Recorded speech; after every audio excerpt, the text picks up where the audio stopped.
कोविड-19 रोगी के ऑक्सीजनेशन और वेंटिलेशन पर इस सत्र में आपका स्वागत है। इस पहले मॉड्यूल में हम नॉन इन्वेसिव वेंटिलेशन यानी NIV पर जानकारी प्रस्तुत करेंगे। यहाँ दिखाए गए उत्पाद केवल प्रदर्शन उद्देश्यों के लिए हैं। AHA किसी विशिष्ट निर्माता या उत्पाद का समर्थन नहीं करता है। इस वीडियो में कार्यों को स्पष्ट रूप से दिखाने के लिए बहुत सी चीजें जो आप आमतौर पर रोगियों की देखभाल के लिए उपयोग करते हैं, जैसे व्यक्तिगत सुरक्षा उपकरण जैसे दस्ताने, मास्क का प्रयोग नहीं किया गया है। और उसके बाद हम कुछ और बात करेंगे N95 मास्क और पावर्ड एयर प्यूरिफाइंग रेस्पिरेटर्स यानी पैपर्स के बारे में।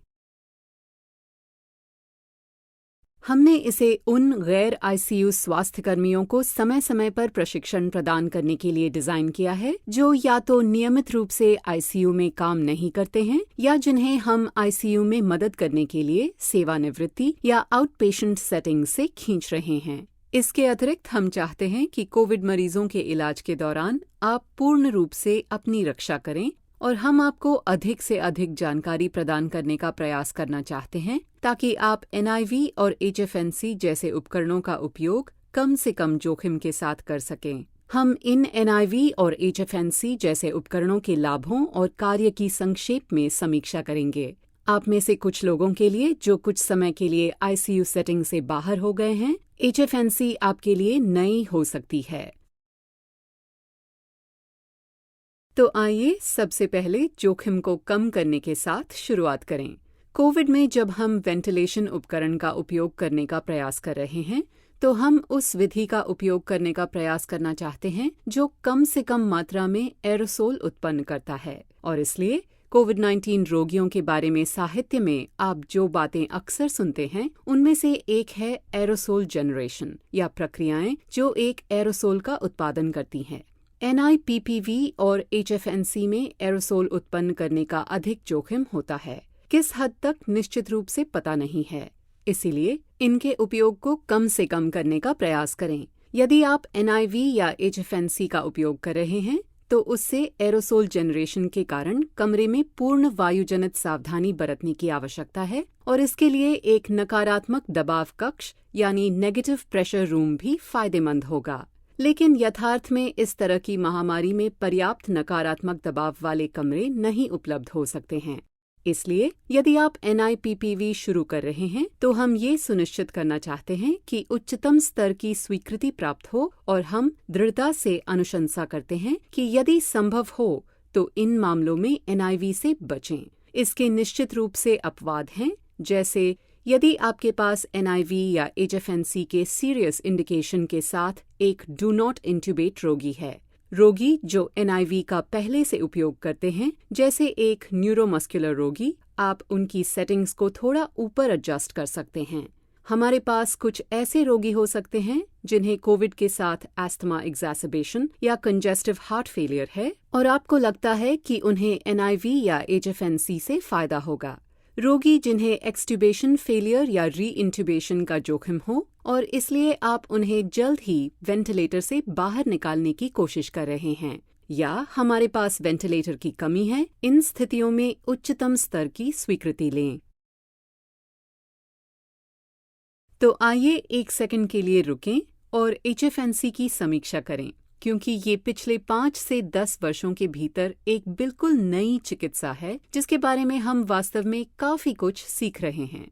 ये वास्तव में NIV के ऊपर रेकमेंडेड है क्योंकि इस रोगी आबादी, विशेष रूप से ARDS में NIV की सफलता दर कम है। और इसलिए जिन चीजों के बारे में हम अक्सर चिंतित रहते हैं, उनमें से एक ये है कि रोगी इंट्यूबेशन की ओर बढ़ रहा है और NIV उनकी मदद नहीं कर रहा है, जबकि HFNC को वास्तव में हल्के मामलों में फायदेमंद दिखाया गया है। माइल्ड या मॉडरेट मामलों में ये मददगार हो सकता है। एक कारण ये है, यदि आप यहाँ इस डायग्राम में देखें तो ये फ्लो और टर्बुलेंस है। और इसलिए क्या होता है जब आप 30 लीटर 40 लीटर प्रति मिनट जैसे अति उच्च फ्लो पर इन नेजल कैन्युला को चलाते हैं, तो आपको वास्तव में ये घूमता स्वर्लिंग इफेक्ट मिलता है, जहां ये वास्तव में यहाँ इस सारे स्थान को धो देता है, जो एक प्रकार का डेड स्पेस है। दूसरे शब्दों में हम इसे वेंटिलेट कर रहे हैं, लेकिन ये परफ्यूज नहीं हो रहा है। हम वास्तव में उस कार्बन डाइऑक्साइड को वॉश कर रहे हैं जो सांस में बाहर आ रही है, और इसे कार्बन डाइऑक्साइड मुक्त गैस के साथ साथ उच्च स्तर की ऑक्सीजन से भर रहे हैं। और ये लो लेवल का प्रेशर भी प्रदान कर सकता है, विशेष रूप से सांस छोड़ने पर। आप कल्पना कर सकते हैं कि यदि आप इस प्रवाह के विरुद्ध श्वास छोड़ रहे हैं तो हो सकता है कि ये थोड़ा सा पॉजिटिव प्रेशर भी प्रदान करे, और इसलिए ये मूल रूप से एपिग्लॉटिस के ऊपर के डेड स्पेस को धोता है, और इसलिए हम इसे extra thoracic dead space washout कहते हैं। और इसलिए हम वास्तव में इस सारे स्थान को, जहां सामान्य रूप से 5 से 8% कार्बन डाइऑक्साइड होता है, उसे कार्बन डाइऑक्साइड मुक्त गैस के साथ भर देते हैं। हमें न्यूनतम संभव प्रवाह का उपयोग करना है क्योंकि ये एरोसोल बना रहा है, और इसलिए हम सैचुरेशन को 88% से अधिक रखना चाहते हैं, पर 94% से अधिक नहीं। बहुत बार यदि आप 94 से अधिक हैं तो आपके पास प्रवाह दर को कम करने के अवसर हो सकते हैं, और इसलिए हम सुझाव देते हैं कि 30 से कम प्रवाह दर वास्तव में बेहतर हो सकती है। लेकिन आप जानते हैं, इनमें से कई उपकरण 40, 50, 60 लीटर प्रति मिनट वितरित कर सकते हैं, और इसलिए हमें FiO2 को टाइट्रेट करना है ताकि SpO2 88 से 94% बना रहे।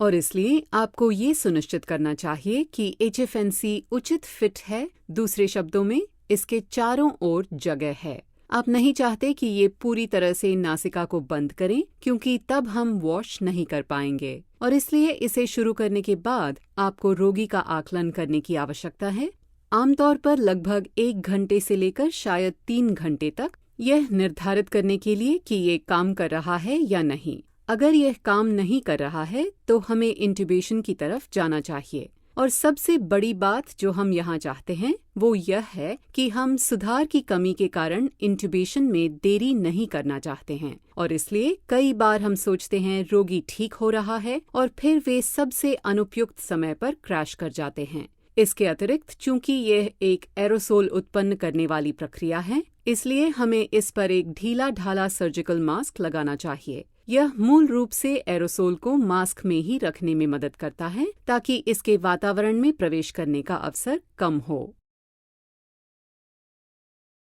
जब इन उपकरणों की बात आती है तो वे सभी आकार प्रकार में आते हैं, सरल से फ्लोमीटर के रूप से लेकर ब्लेंडर तक, सब कुछ जो एक ह्यूमिडिफायर के माध्यम से चलाया जाता है जो एक नेजल कैन्युला से जुड़ा होता है। आमतौर पर हमें गैस स्रोत की आवश्यकता होती है। हमें एक ब्लेंडर, एक फ्लोमीटर और एक FiO2 विश्लेषक चाहिए। जैसा कि आप यहाँ देख रहे हैं, ये एक FiO2 विश्लेषक है जो सिर्फ यह पढ़ रहा है कि क्या दिया जा रहा है। एक ह्यूमिडिफायर बहुत महत्वपूर्ण है क्योंकि यदि आप नाक के म्यूकोसा में प्रवाह दर के उस उच्च प्रवाह पर गर्म गैस पर सूखी गैस डालते हैं तो इसका वास्तव में बहुत दर्दनाक प्रभाव होगा। दूसरे शब्दों में, ये इसे सुखा देगा और बहुत सारी समस्याएं पैदा करेगा, और इसलिए हम उससे भी बचने की कोशिश करना चाहते हैं।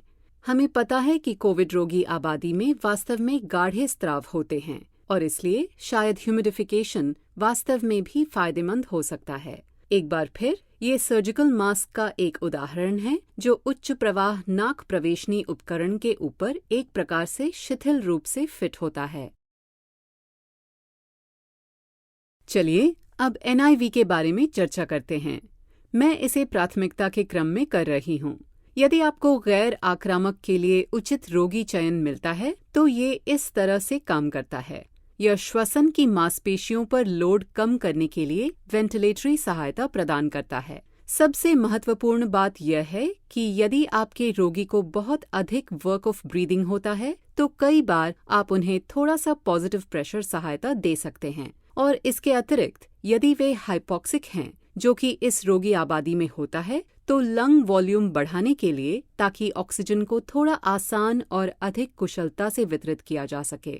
और फिर NIV के सफल उपयोग के लिए आमतौर पर आवश्यकता होती है कि रोगी अपने वायुमार्ग को खुला रख सकें।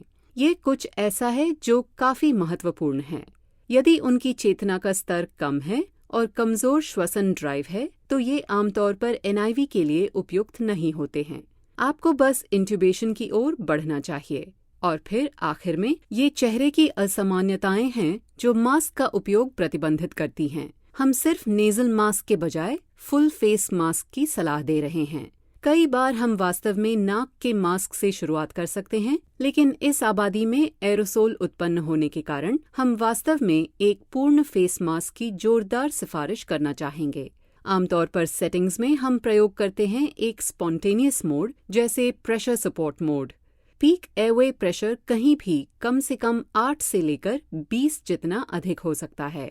20 से ऊपर न जाने की प्रवृत्ति रखें, क्योंकि आप वास्तव में उस दबाव का उपयोग करने से कुछ गैस्ट्रिक डिस्टेंशन पैदा कर सकते हैं। और फिर सीपैप और या पीप का स्तर कई बार 5 से 15 तक होता है। तो कुछ सरल नियम ये है कि यदि आपको अधिक वेंटिलेशन, अधिक कार्बन डाइऑक्साइड हटाने, हाई कार्बन डाइऑक्साइड, उन प्रकार की चीज़ों को मैनेज करने की आवश्यकता है, तो आप एडजस्ट करते हैं पीक इंस्पिरेटरी प्रेशर या डेल्टा प्रेशर, ताकि सीपैप और पीक इंस्पिरेटरी प्रेशर के बीच का अंतर हो। यदि आपको आवश्यकता है बेहतर ऑक्सीजनेशन की, अधिक लंग वॉल्यूम, तो हम सीपैप या पीप स्तर को समायोजित करते हैं। जब हम कम शुरुआत करते हैं तो कम प्रेशर से चालू करते हैं और ऊपर की ओर बढ़ते हैं। जब आप शुरुआत करें तो आईपैप या पिप, जैसा कि कुछ लोग इसे कहते हैं, 10 होना चाहिए, ईपैप आमतौर पर 5 होना चाहिए और ऑक्सीजन 100% पर होनी चाहिए। फिर आप अपनी ज़रूरतों के आधार पर तेज़ी से आगे बढ़ेंगे। तो उदाहरण के लिए, यदि आपको ज़्यादा लंग वॉल्यूम की आवश्यकता है और आपको बेहतर ऑक्सीजनेशन की आवश्यकता है, और मान लें कि रोगी का ऑक्सीजन सैचुरेशन 100% ऑक्सीजन पर 88% था या 100% ऑक्सीजन पर 87 था, तो आप सीपैप या पीप पर दबाव 8 सेंटीमीटर H2O तक जाना चाहेंगे। आप रोगी की निगरानी करना जारी रखते हैं और इसे आवश्यकतानुसार टाइट्रेट कर सकते हैं। इसके साथ भी HFNC के नियम लागू होते हैं। आप 1 घंटे बाद रोगी का आकलन करना चाहते हैं। जिन चीज़ों की आप आमतौर पर तलाश कर रहे हैं वे हैं, क्या उनकी श्वसन दर में कमी आई है, क्या वे कम FiO2 पर बेहतर ऑक्सीजनेट हो रहे हैं। इस प्रकार की सरल चीज़ों से आपको इस रोगी के आगे के हाल के बारे में काफ़ी पता चल सकता है। वहाँ कुछ सामान्य उपकरण हैं, कई अलग अलग प्रकार के ब्रांड और ऐसी ही चीज़ें हैं, और ये कुछ ऐसा है कि हम उन रोगियों से जो घर पर अपने उपकरण का इस्तेमाल कर रहे हैं को अपने खुद का उपकरण लाने के लिए कह सकते हैं, क्योंकि हमारे पास कुछ उपकरणों की कमी हो सकती है। कई क्रिटिकल केयर वेंटिलेटर NIV प्रदान कर सकते हैं, लेकिन हम शायद उन्हें इन्वेसिव मैकेनिकल वेंटिलेशन के लिए आरक्षित करेंगे। आवश्यकताएं अक्सर 21% से 100% तक FiO2 होती हैं, और आमतौर पर हम उन्हें उसके ऊपरी सिरे पर शुरू करने जा रहे हैं। उन स्तरों को करने की क्षमता जो मैंने आपको सीपैप और बाई लेवल के बारे में बताया था। और फिर हमें ऐसे सर्किट भी पसंद हैं जो आपको उन गैसों को फिल्टर करने की अनुमति देंगे। यदि एरोसोल उत्पन्न होते हैं तो हम उन्हें रोकने में सक्षम होना चाहते हैं और उन्हें कमरे के वातावरण को दूषित करने से बचा सकते हैं। और फिर, जैसा कि मैंने पहले उल्लेख किया है, पूर्ण फेस मास्क क्षमताएं। कोविड-19 रोगी में NIV की कुछ सीमाएं स्पष्ट रूप से हैं, जैसे कि एरोसोल पैदा करने की क्षमता। यदि हम किसी मरीज को अपने घरेलू उपकरण लाने के लिए कहते हैं, तो हो सकता है कि वे उपकरण उच्च स्तर की ऑक्सीजन प्रदान करने में सक्षम ना हों। तो उनमें से कुछ में आपको काफ़ी ऑक्सीजन देनी पड़ती है और आप फिर भी 40% ऑक्सीजन तक ही प्राप्त करने में सक्षम हो सकते हैं, लेकिन निश्चित रूप से 100% नहीं। इनमें से कई कोविड-19 वाले रोगी वास्तव में हाइपॉक्सिक होते हैं और उन्हें ऑक्सीजन के उन हाई लेवल की ज़रूरत होती है उनके प्रेशर को ठीक करने के लिए। सर्किट कॉन्फ़िगरेशन का मतलब है ह्यूमिडिफिकेशन की क्षमता है या नहीं, फिल्टर करने की क्षमता है या नहीं, यहाँ तक कि मास्क भी। इन उपकरणों के साथ आने वाले कुछ मुखौटों में छोटे छेद होते हैं और मेरे पास वास्तव में इसका उपयोग न करने की कोशिश करने के बारे में एक छोटा सा वीडियो है, क्योंकि उन्हें फिल्टर करना लगभग असंभव है।